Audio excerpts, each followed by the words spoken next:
여기 프랑스 한 방송국 PD가 파리 올림픽을 앞두고 한국의 화장실 앞에서 흥분을 감추지 못하고 있습니다. 이 외국인은 한국의 화장실을 보며 도저히 믿을 수가 없다는 표정인데요. 이 프랑스 여성은 왜 한국의 화장실 앞에서 놀라고 있는 것인지, 도대체 선진국 프랑스의 공중 화장실 상태는 어떻길래 한국의 화장실을 보고 놀라움을 금치 못하는 것인지 사연을 바로 들어보겠습니다. 안녕하세요. 저는 프랑스 방송국에서 PD로 6년째 일하고 있는 아멜리라고 합니다. 이번에 100년 만에 프랑스에서 열리는 파리 올림픽을 앞두고 올해 3월 저희 방송국에서는 역대 올림픽 개최국들의 준비 과정에 대한 자료를 찾아보고 이에 대한 방송을 준비 중에 있었는데요. 이 과정에서 저는 한국의 화장실에 관한 내용을 자세히 알아보기 위해 한국을 방문하게 되었답니다. 이때 있었던 일에 대해 이야기를 해보려 하는데요.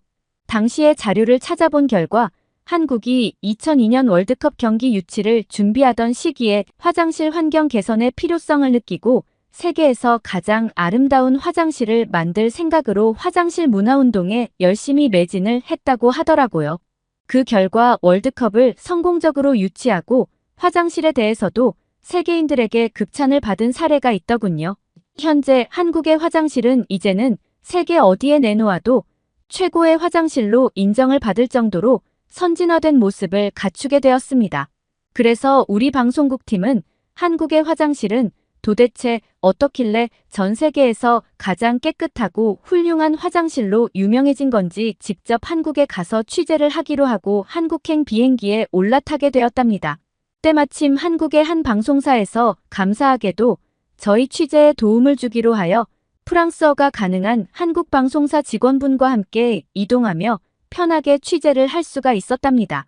우선 이 이야기를 하기에 앞서 저는 2024년 7월 올림픽 개최국인 프랑스의 국민으로서 대단한 자부심을 가지고 있는 사람 중 한 명이랍니다. 파리 올림픽은 1924년 파리 하계 올림픽 이후에 100년 만에 다시 개최하게 된 것으로 매우 의미가 깊답니다. 하지만 프랑스는 여러 가지 문제에 봉착하게 되었는데요. 선진국으로 알려진 프랑스가 사실은 낙후된 인프라와 시설 문제, 그리고 쓰레기와의 전쟁을 치르고 있기 때문입니다. 파리를 여행해 본 사람은 알겠지만 곳곳에 널브러져 있는 쓰레기들과 더러운 거리에는 소변 냄새가 진동을 하거든요. 심지어 조금만 후미진 곳에 가면 곳곳에 쥐들이 돌아다니기도 하고요. 또 얼마 전엔 빈대의 출현으로 방역을 강화하겠다고 했지만 해결이 되는 데는 꽤 많은 시간이 걸렸습니다. 하지만 아직 완전하게 다 박멸된 것도 아닌 것 같고요. 가장 심각한 것은 바로 화장실 문제입니다. 이 때문에 제가 직접 한국에 가보게 되었던 것이기도 하고요. 파리 올림픽 조직위에서도 언급했다시피 파리 생강의 수질 악화와 더불어 공중 화장실이 턱없이 부족한 것은 현재 올림픽을 앞둔 파리에서 가장 심각한 문제로 볼 수 있습니다. 우선 수질의 문제부터 간단히 얘기해보자면 1900년 파리 올림픽 때는 수영 경기가 생강에서 열렸었습니다. 이후 산업 발달로 인한 수질의 악화로 1920년대부터는 입수 금지가 될 정도로 수질이 안 좋아졌어요. 그리고 현재까지 100년간이나 입수 금지 상태가 유지된 거죠. 그간 쭉 좋지 않았던 생강의 수질을 정화하기 위하여 프랑스 정부에서는 한국 돈으로 약 2조 원에 달하는 막대한 자금을 들여 수질을 개선하여 수영이 가능하게 하겠다고 공언했는데요. 하지만 별다른 진전이 보이지 않는 모습에 걱정이 앞섭니다. 생강은 냄새부터 지독할 뿐만 아니라 최근 모 환경단체에서 수질을 조사한 결과 강에서 수영을 하는 게 불가능할 정도로 세균이 많다는 답변을 내놓으며 논란이 일기도 했는데요. 수영 경기처럼 맨몸으로 강에 들어가서 하는 경기를 했다가는 피부 자극이나 알레르기 반응이 생길 수도 있다는 환경 전문가들의 우려가 큰 상태이고 해외의 전문가들 또한 현재의 상태로는 생강에서의 경기는 절대 불가능하다는 분석을 잇따라 내놓기도 했습니다.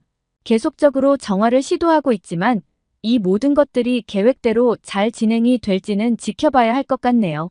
많이 회의적이기는 하지만요. 하여간 수십 년 전부터 생강 수질 악화는 지속적으로 제기되던 문제였는데 이런 심각한 상황이 될 때까지 지켜보기만 한 프랑스 정부의 무관심에 크게 화가 나기도 합니다. 그리고 앞서 말했듯 센강의 수질 문제뿐만 아니라 파리 내 공중 화장실의 보급도 시급한 문제인데요. 낭만의 도시라 불리우는 파리는 사실 화장실 지옥입니다. 프랑스는 공중 화장실을 민간업체에서 관리를 하고 있기 때문에 관리비의 부담으로 제대로 된 관리가 되지 않고 굉장히 더럽습니다. 공중 화장실 수 자체가 많지도 않지만 그나마 있는 것들도 유료인 탓에 대부분의 사람들이 노상방뇨를 일삼고 거리에는 소변 냄새가 진동을 합니다.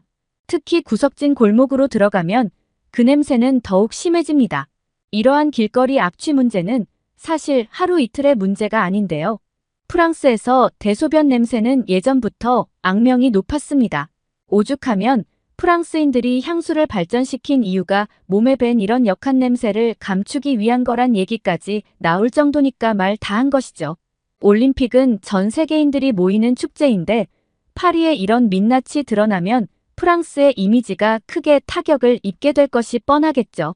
아무튼 이러한 파리의 화장실 문제의 심각성을 인지한 저희 방송국에서는 우수하다는 한국의 화장실에 대해 보다 자세히 알아본 뒤 관련 방송을 제작하고 여러 칼럼들도 작성하기 위하여 직접 한국을 방문까지 하게 되었는데요. 사실 출발 전에도 이미 한국의 화장실이 대충 어떤지 미리 보기는 했어요. 동료 PD 하나가 영국에서 제작된 한 다큐멘터리 영상을 하나 보여주었는데 저는 그 영상을 보고 놀라움을 금치 못했었거든요. 그 영상은 한국의 공중 화장실에 대해 다룬 내용이었는데 마치 호텔의 화장실 같은 한국의 공중 화장실 모습이 담겨 있었습니다. 이런 화장실이 존재한다는 것도 믿을 수가 없었는데 한국에서는 이런 화장실이 전부 무료라는 거예요. 도저히 믿겨지지가 않았습니다. 영상이나 자료 조사를 통해 한국의 화장실 상태에 대해 미리 보았지만 저는 아무리 생각해도 이해가 가질 않았습니다. 한국이라는 나라가 빠르게 발전해서 과거와 달리 잘 사는 국가가 되었다고는 하지만 미국이나 유럽도 어찌하지 못하는 화장실 문제를 어떻게 성공적으로 해결해낼 수 있었는가에 대한 의문이 들었기 때문입니다. 그렇게 저는 한국에 도착하였고 당시는 3월 초쯤이었는데 그 시기 즈음에 한국 날씨는 꽤나 쌀쌀한 날씨더군요. 아직 겨울이 완전히 가지 않은 느낌 같기도 했어요. 공항에서는 한국의 방송사 직원 수민 씨께서 저를 맞아주었습니다. 그리고 제가 처음 접한 화장실은 인천공항의 화장실이었는데요. 예상대로 매우 넓고 쾌적하고 깨끗하더군요. 예상은 했지만 막상 실제로 직접 보니 무척 놀라웠고 또 감탄이 터져나왔죠. 그렇게 볼일을 보러 화장실 칸 안으로 들어가 변기에 앉은 순간 저는 더욱 놀랐습니다. 변기가 따뜻한 겁니다. 처음에 저는 누가 얼마나 오래 앉아 있었으면 아직도 체온이 남아있는 거지 했지요. 그런데 알고 보니 비데가 설치되어 있더라고요. 가만 보니 날이 추울 때 변기를 따뜻하게 해주는 비데 기능으로 보여졌어요. 그때가 3월 초였으니 날이 꽤 쌀쌀할 때였거든요. 비데까지는 전혀 상상도 하지 못했는데 추운 날 변기를 따뜻하게 해주는 이런 고급 기능을 갖춘 비데까지 있는 화장실이라니 이때부터 한국 화장실에 대한 기대감이 더욱 크게 생겼던 것 같습니다. 그리고 당연히 무료로 이용이 가능했는데요. 사실 이 정도 화장실 시설이라면 유료라고 하더라도 전혀 돈이 아깝지 않을 정도라고 생각될 정도였죠. 프랑스에서는 볼 일이 급해 어쩔 수 없이 돈을 내고 유료 화장실을 사용하는 경우에도 늘 돈 아깝다는 생각이 들거든요. 하지만 당시에는 이런 생각도 들었습니다. 어느 나라든 사실 공항의 화장실은 어지간하면 관리가 잘 되어 있는 경우가 많잖아요. 왜냐하면 공항은 그 나라의 얼굴이라는 인식 때문에 어느 나라나 다른 곳은 몰라도 공항은 최대한 신경을 쓰게 마련이니까요. 그렇기에 놀람과 동시에 공항의 화장실만 보고 속단하기에는 이르다는 생각도 함께 들었던 것 같습니다. 어쨌든 얼른 공항 밖의 화장실들도 실제로 보고 싶다는 생각이 들었죠. 저와 수민 씨는 인천공항을 빠져나와 수원으로 향했는데요. 화장실 시설에 대해 자문을 구하기 위해 세계화장실협회에 방문하기로 했거든요. 세계화장실협회가 한국에서 창설된 것이라는 사실을 여러분들도 알고 계셨나요? 저는 사실 이번 조사를 하기 전에는 세계 화장실 협회라는 것이 있는 줄도 몰랐거든요. 아무튼 저는 세계 화장실 협회가 위치한 한국의 수원시로 향했고 한국의 일상적인 화장실들을 접하기 위해 수원까지는 지하철을 이용하여 가기로 했습니다. 지하철이야말로 일반 시민들이 가장 많이 이용하는 대중교통 수단이고 따라서 지하철역은 하루에도 수십만 명의 유동인구가 발생하는 장소이기 때문에 이러한 곳에 자리한 화장실의 상태가 어떤지 저는 꼭 확인을 해보고 싶었거든요. 그리고 그렇게 들어간 지하철역의 화장실에 저는 눈이 휘둥그레지고 말았죠. 화장실 안의 분위기는 밝고 깨끗하고 또 향기로웠습니다. 인테리어도 무척 깔끔했고요. 심지어 앉아서 쉴 의자까지도 구비되어 있었습니다. 당연히 바닥에는 쓰레기 한 점 없었고 화장실에 휴지가 있다는 것도 저에게는 정말 신기했죠. 프랑스 공중 화장실에 휴지가 있으면 5분도 안 되어 모조리 사라질 텐데 한국은 그렇게 사람이 많이 다니는 지하철 화장실에서조차 휴지가 구비되어 있더라고요. 더 놀라운 건 인천공항에서부터 그랬지만 화장실에 특별히 감시를 하는 사람도 없는데 어떻게 이렇게 계속 청결함이 유지되는가 하는 점이었어요. 프랑스에서는 처음에 이렇게 깨끗한 화장실로 출발했어도 아마 반나절도 안 되는 사이에 난장판이 되어버릴 거예요. 수민 씨의 얘기를 들어보니 청소하는 직원분들께서 수시로 돌아다니며 화장실 청결을 관리하고 휴지를 채워둔다고 하더라고요. 한국은 프랑스와 달리 시민들의 편의와 쾌적함을 위해 정말 체계적으로 화장실을 관리하고 있다는 걸 알게 되었죠. 그렇게 지하철 화장실에서의 놀라움을 뒤로 한 채 저는 바로 세계 화장실 협회가 위치한 수원으로 향했는데요. 협회에 도착해서 저는 웃음이 터졌답니다. 건물 모양이 변기 모양 그 자체였거든요. 그리고 응가 모형도 마치 자랑스럽다는 듯이 서 있었고요. 이 나라가 화장실에 얼마나 진심인지가 그때부터 느껴졌어요.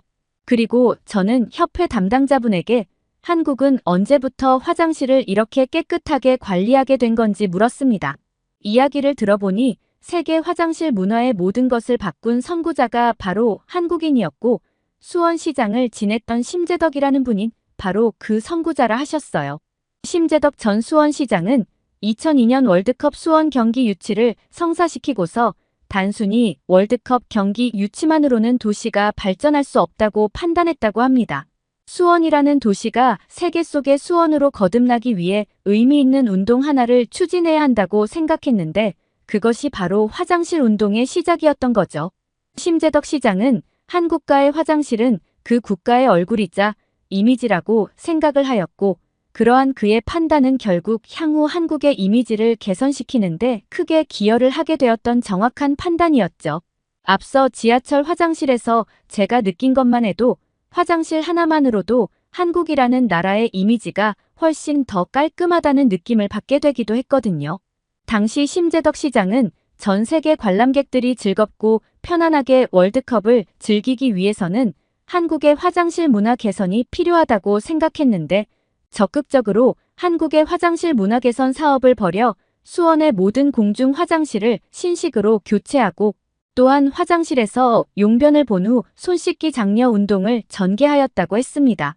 그렇게 한국 수원의 공중 화장실 시스템이 시민들의 많은 호응을 이끌어내고 최고로 평가되기 시작하면서 처음에는 반신반의했던 한국의 다른 지자체들도 화장실 개선 사업에 돌입했고 그렇게 전국 대부분의 화장실의 위생이 개선되어 결국 한국 전체의 보건 위생 개선까지 이루어졌다고 했죠. 공중 화장실이란 그 사회의 경제 수준뿐만 아니라 시민들의 위생 및 교육 수준과도 비례한다고 생각하여 이제까지 더럽고 냄새나는 곳으로 치부되어 왔던 화장실을 시민들의 생활 한가운데로 끌어내어 새로운 화장실 문화의 싹을 키우기 위해 세계 최고의 화장실 만들기 운동을 벌였던 심재덕 시장의 판단이 저는 무척 놀라웠습니다. 전 세계적으로 위생관념이 부족했던 90년대의 이런 획기적인 생각과 실천을 해냈다는 것이 정말 대단하다고 느껴졌죠. 그리고 또 한 가지, 화장실의 개혁은 전염병을 막는 역할도 하였습니다. 사실 인류 역사에서 나왔던 전염병은 더러운 화장실에서 병균이 활성화돼 수많은 사람들을 죽음에 이르게 했던 경우가 많습니다. 다들 아시겠지만 과거 프랑스, 아니, 유럽 전역에서 전염병으로 얼마나 많은 사람들이 죽어나갔었나요? 전염병에 의한 뼈아픈 역사가 있는 프랑스. 그리고 유럽에서 오히려 그 중요한 화장실 위생 문제를 방치해두고 있다는 게 참 아이러니하기도 했습니다. 연구에 따르면 현대 시대에서도 화장실만 깨끗해져도 전염병 발생은 현저히 줄어들고 1년에 200만 명 이상을 죽음에서 벗어날 수 있게 한다고 하더군요. 그런 의미에서 화장실의 세계화를 부르짖고 한국화장실협회를 만들고 더 나아가 세계화장실협회 초대 회장을 맡아 전 세계의 화장실 개선 운동을 전개했던 심재덕 시장은 수원시 대한민국만이 아니라 인류를 위한 위대한 일을 한 것이나 다름없다는 생각을 하게 되었습니다. 실제로 협회에선 화장실이 부족하고 위생 환경이 열악한 후진국이나 개발도상국에 공중 화장실을 보급하는 희망의 화장실 프로젝트를 진행하고 있었는데 라오스나 필리핀, 방글라데시, 미얀마, 베트남 등 수많은 국가에 깨끗한 화장실을 지어주고 있다고 하더군요. 프랑스는 자국 화장실도 제대로 관리 못하는데 한국은 자국을 넘어 아예 못 사는 나라들의 화장실까지 개선해주고 있는 걸 보니 무언가 모를 부끄러움도 느껴지더군요. 하여간 한국이 화장실 위생을 개선하기 위해 걸어온 길을 보니 왜 한국의 화장실이 깨끗할 수밖에 없는지 이해할 수 있었고 저는 협회에서 한국이 월드컵과 평창 올림픽을 준비할 당시의 공중 화장실 설치와 운영 관리에 대한 수많은 팁들을 배우고 화장실 위생 개선에 대한 유익한 자문도 받을 수 있었습니다. 정말 뜻깊고 의미 있는 시간이었죠. 이렇게 한국의 화장실 역사를 들어보고 많은 것을 배우는 동안의 시간이 너무 재미있어서 저는 시간 가는 줄도 몰랐답니다. 그렇게 어느덧 식사 시간이 되어 취재를 잠시 중단하고 저희는 인근 식당으로 향하게 됐는데요. 배가 고파서 음식을 먹고 싶기도 했지만 저는 과연 일반 식당의 화장실은 또 어떨지도 너무 궁금했답니다. 함께 있던 한국인 수민 씨는 주변의 맛집을 찾아두었다며 소개해주고 싶다고 하였고 그렇게 따라간 식당은 한국의 삼겹살 집이었습니다. 삼겹살 식당은 꽤 넓었고 시설도 좋아 보였죠. 수민 씨는 한국의 가장 대표적인 음식인 삼겹살은 외국인이 한국에 왔으면 꼭 먹어보아야 하는 음식이라고 했습니다. 삼겹살이 구워지는 동안 여러 가지 반찬의 맛을 보았는데 모든 게 맛있었지만 역시 한국의 대표 음식인 김치가 저는 아주 맛있더라고요. 김치라는 이름은 들어봤지만 맛은 처음 봤는데 크게 맵지도 않고 정말 제 입맛에 맞아서 좋았어요. 삼겹살이 다 구워져서 잘라진 고기를 입에 넣은 순간의 그 기억은 아직도 기억이 날 정도예요. 정말 너무 맛있었거든요. 쫄깃하면서도 입에서 녹는 듯한 그리고 육즙이 가득한 삼겹살의 맛은 너무도 맛있었고 이후 제가 제일 좋아하는 한국 음식이 되었을 정도랍니다. 프랑스에 돌아와서도 한국 음식점을 찾아가서 삼겹살을 종종 맛볼 정도예요. 이후에 나오는 된장찌개도 정말 맛있었는데 공깃밥과 함께 먹으니까 밥이 술술 넘어가면서 계속 들어가더라고요. 수민 씨 말로는 한국에선 이런 걸 보고 밥도둑이라는 표현을 쓴다고 하더군요. 아무튼 정말 맛있었어요. 그런데 맛있었던 나머지 너무 많이 먹은 탓일까요? 수민 씨와 한창 대화를 하던 중에 제 대장에서 갑자기 신호가 오기 시작했습니다. 저는 수민 씨에게 양해를 구하고 화장실을 가게 되었죠. 식당 화장실 역시 너무 고급스럽고 깨끗하더라고요. 청결함이 이젠 크게 놀랍지도 않더군요. 한국에 있으니 그냥 너무 당연하게 생각될 정도로 모든 화장실들이 깨끗하고 청결했으니까요. 아무튼 용변을 해결하고 세면대에서 손을 씻으려 하는데 물비누와 핸드타올, 핸드드라이어는 물론이고 식당이라서 그런 건지 구강청결제도 구비되어 있었고 핸드크림까지 있는 거예요. 들어올 땐 급하게 변기로 뛰어가느라 자세히 보지 못했는데 정말 별의별 것들을 다 갖춰놓고 있구나 싶으면서 절로 입이 떡 벌어졌죠. 한국은 일반 식당의 화장실마저도 저에게 끝내 놀라움을 선사해주고 말았답니다. 그리고 자리로 돌아가 식사를 마치고 기다리고 있던 수민 씨에게 웃으며 말을 했어요. 정말 한국의 화장실은 어딜 가나 모두 훌륭하다고 말이죠. 수민 씨도 부정하지 않는다는 듯 미소를 띠며 웃어 보였죠. 그렇게 식사를 마치고 나와 소화도 시킬 겸 수민 씨와 함께 주변을 산책하고 있던 중에 수민 씨가 제게 스마트폰을 들이밀더니 앱 하나를 보여주는 거예요. 그러면서 앱을 통해 근처에 있는 공중 화장실의 위치를 다 볼 수 있다는 거 있죠. 앱 화면을 자세히 보여주었는데 정말 주변에 있는 공중 화장실이 다 표시되고 있었습니다. 그리고 화장실이 무료라는 사실도 여전히 신기했던 저는 한국은 여기 표시되는 공중 화장실들을 전부 다 무료로 이용할 수 있는 거냐고도 물어봤죠. 수민 씨는 웃으며 자신은 여태 한국에서 살면서 돈 내고 화장실 간 적은 단 한 번도 없었다고 하더라고요. 그 말을 들으며 이런 게 진짜 복지 아닌가 싶은 생각이 들었답니다. 그리고 파리의 공중 화장실이 동시에 떠올랐는데 참 한숨만 나오더군요. 심지어 유료 화장실이라도 위생 수준이 한국 화장실의 반도 못 따라오는 수준이기 때문에 말입니다. 그리고 최근에는 노상 방류를 방지하고자 거리 곳곳에 남성용 공중 화장실을 설치해 놓았는데 한국의 화장실과 비교했을 때 이는 정말 화장실이라 부르기도 민망할 수준입니다. 거리에 악취도 풍기게 되고 무엇보다 사실 많이 민망하기도 하고요. 이런 화장실을 올림픽 방문객들에게 정말 이용하게 할 생각인 것인지는 모르겠지만 참 부끄러운 마음이 들어요. 아무튼 쓰레기와 쥐가 득실거리는 파리의 더러운 길거리도 문제지만 사람의 생리 현상은 그 무엇보다 중요한 기본 중의 기본에 해당하기에 파리 올림픽 조직위에서 가장 신경을 써야 할 것이 화장실 문제일 텐데 앞으로 이를 어떻게 다룰지 지켜봐야 할 것 같은데요. 저는 한국의 화장실을 취재하면서 느끼고 배운 점도 많았지만 한국 방문을 통해 앞으로 프랑스가 나아가야 할 길이 얼마나 멀었는지와 우리가 얼마나 뒤처져 있는지를 깨달았답니다. 파리 올림픽까지 얼마 남지 않아 프랑스가 지금부터 갑자기 크게 달라지기는 어렵겠지만 그래도 프랑스 파리 올림픽에 오실 세계인들을 위해 저는 한국에서 배운 것들을 끊임없이 프랑스에 전파하고 알려 나가려 합니다. 그리고 동시에 프랑스의 쓴소리도 마다하지 않을 것이고요. 마지막으로 저에게 신세계를 보여주고 많은 깨달음을 얻게 해준 심재덕 시장님과 한국 그리고 저를 도와준 수민 씨에게 감사한 마음을 전하고 싶네요. 여러모로 참 쉽지 않아 보이는 이번 파리 올림픽이지만 그래도 무사히 잘 치르길 여러분들도 응원해주세요. 제 이야기 들어주셔서 감사드립니다.